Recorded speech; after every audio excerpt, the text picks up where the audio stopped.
In this article, we will discuss about cyclone Fangol, which originated in Bay of Bengal and Indian Ocean.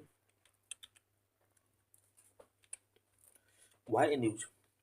Indian Meteorological Department (IMD) announced that existing deep depression may intensify into a cyclone and the chances of the storm hitting the Tamil Nadu coast. Recently, IMD Indian Meteorological Department ने announce किया है कि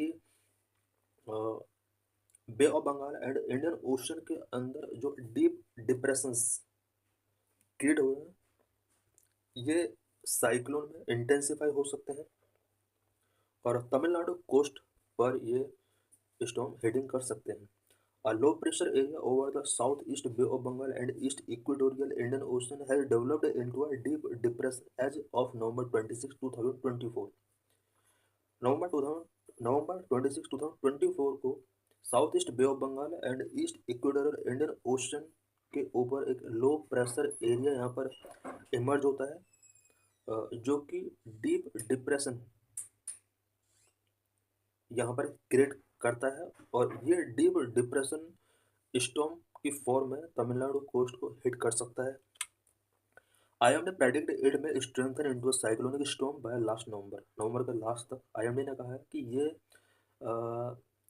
cyclonic storm में strengthen हो सकते हैं. It means जो deep depression से यहाँ पर इमर्ज हुए हैं ये साइक्लोनिक स्टॉर्म में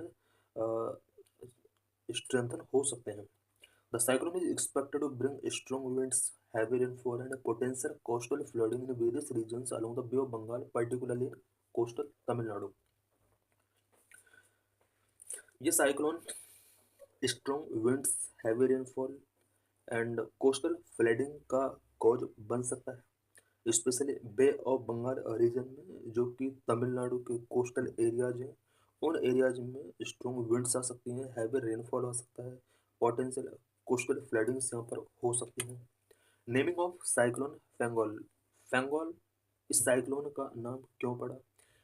If the deep depression over Bay of Bengal and Indian Ocean intensifies into cyclone, it will be named Fangol.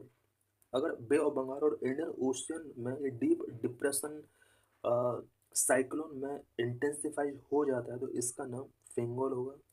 फेंगोल name Saudi Arabia के द्वारा प्रपोज किया गया था. ये एक अरेबिक वर्ड है जो कि रिफ्लेक्ट करता है यहाँ के regional linguistic and cultural identity को रिफ्लेक्ट करता है. इट मीन सऊदी अरब के अंदर regional linguistic and cultural identity को फेंगोल वर्ड रिफ्लेक्ट करता है. कोई भी स्टॉर्म जब आता है, साइक्लोन जब आता है, उसका रीनेमिंग पहले से ही कर दिया जाता है. Naming of cyclone. साइक्लोन्स का नेमिंग किस तरह से किया जाता है? The naming of cyclones in the North Indian Ocean are given by a panel of 13 countries under the World Meteorological Organization and United Nations Economics and Social Commission for Asia and the Pacific. Cyclones का naming north Indian ocean में जितने भी cyclones आते हैं उसका naming करने की responsibility 13 countries के पैनल को दी गई है जो कि WMO और UNESCAP के अंडर वर्क करते हैं. WMO means World Meteorological Department and UNESCAP means United Nations Economic and Social Commission for Asia and Pacific. These 30 countries are Bangladesh, India, Iran, Oman, Maldives, Myanmar, Pakistan, Qatar, Saudi Arabia, Sri Lanka, Thailand and UAE and Yemen. ये 30 countries हैं जो north Indian Ocean के अंदर आने वाले cyclone का naming करते हैं. साइक्लोन्स नेम में be chosen short, distinctive and universally non offensive. किसी भी साइक्लोन का जो नेमिंग किया जाता है वो शॉर्ट होना चाहिए, डिस्टिंक्टिव होना चाहिए एंड यूनिवर्सली नॉन ऑफेंसिव वो नेमिंग किया जाता है. Each member submit a list of 13 names creating a rotational naming system. Her member country को यहाँ पर 30 नेम्स की लिस्ट यहाँ पर सबमिट करनी होती है और रोटेशनल बेस पर साइक्लोन का नेमिंग किया जाता है. Cyclones names are assigned sequentially as cyclones form.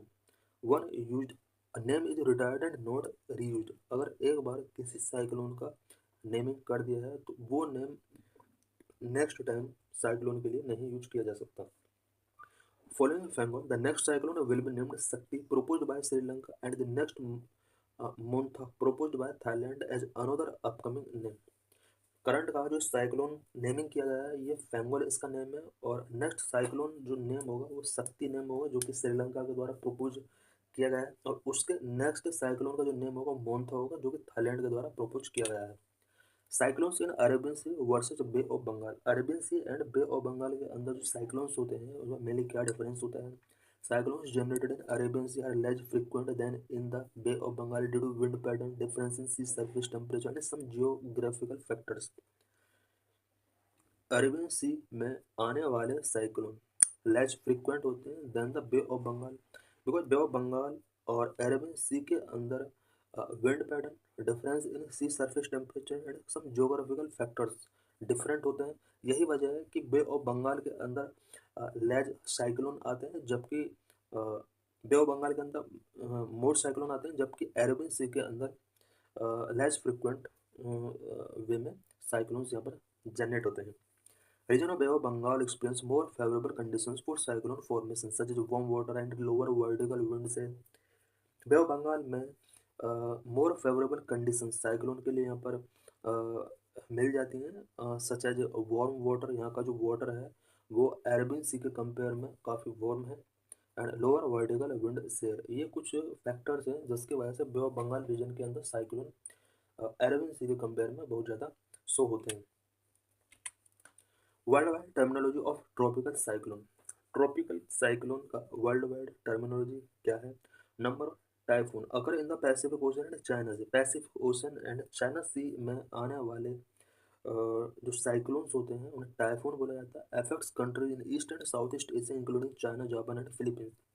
Typhoon cyclones जो होते हैं वो east and south east Asian countries को सबसे ज़्यादा एफेक्ट करते हैं, such as China, Japan and Philippines.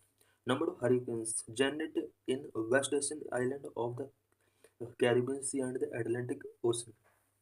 Caribbean Sea and Atlantic Ocean के आसपास जितने भी आइलैंड हैं वहाँ पर हरिकेन्स आते हैं, जो कि Mexico, US and Caribbean nations को सबसे ज़्यादा अफेक्ट करते हैं। Tornadoes emerge in Guyana lands of West Africa and southern USA. Southern USA and West Africa के आसपास के लैंड में टॉर्नाडोज साइक्लोन्स जनरेट होते हैं।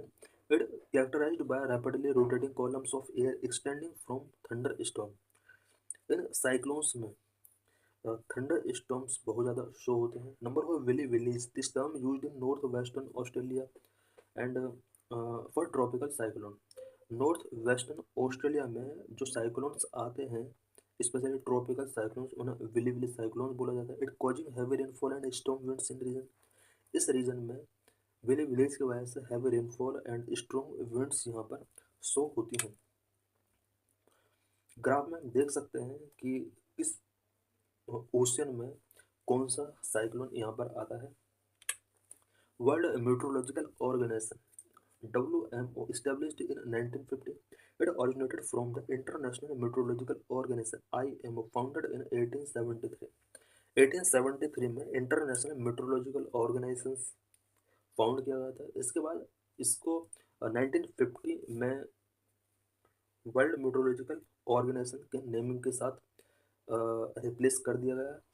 It's headquarter is in Geneva, Switzerland. World Meteorological Department Organization का हेडक्वार्टर जेनेवा, स्विट्जरलैंड में है।